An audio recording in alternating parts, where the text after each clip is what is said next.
Let me use this opportunity to... Abakungu okuva mu bitongole bya gavumenti ebyenjawulo ebivunaanyizibwa ku byokwerinda basibye mu lukiiko ne bannamawulire okusobola okulaba engeri gye bayinza okukolaganamu mu kukuuma obutebenkevu mu ggwanga. Twetaaga tulenga tulemenga kulabika ng'abalabe ku kintu ekyandibadde ekyaffe ddala ddala. Lieutenant General Henry Tumukunde nga ye minisita avunaanyizibwa ku by'obutebenkevu yakubiriza olukiiko luno. Tumukunda nenyezaamu ku banne bwe bakola emirimu era agamba nti gye bakwatamu ebintu yevuddeko obuzibu obuviirako eggwanga obutabanguko.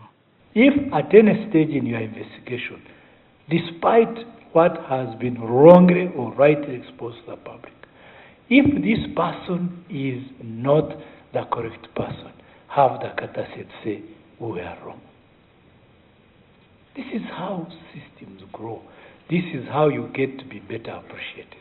Bo abamu ku bakiikiridde bannamawulire banenyezza abamu ku bakungu mu gavumenti obutabeera beerufu ku nsonga ezimu nga kiviiriddeko ebitongole by'amawulire okufulumya bye bamanye tibye bituufu. Security agencies you label as the media, as unpatriotic, as rumor mongers. That kind of labeling or negative labeling does not go well. Bano era basabye n'abavunaanyizibwa ku bitongole bya gavumenti ebyokwerinda okukomya okutulugunya bannamawulire. Friends from the security forces, let's put some human face as we deal with these journalists. Let's not beat them up. They are only messengers. They are carrying this information to the public.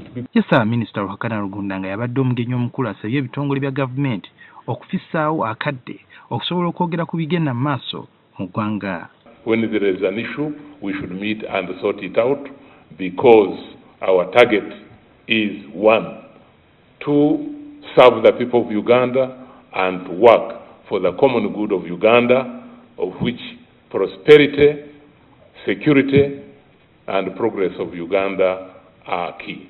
Oluvannyuma lw'olukiiko luno bano bakkiriziganyizza okusisinkananga basobole okutemanga empenda ku ngeri gye banaakolamu emirimu gyabwe n'ekigendererwa eky'okukuuma obutebenkevu mu ggwanga.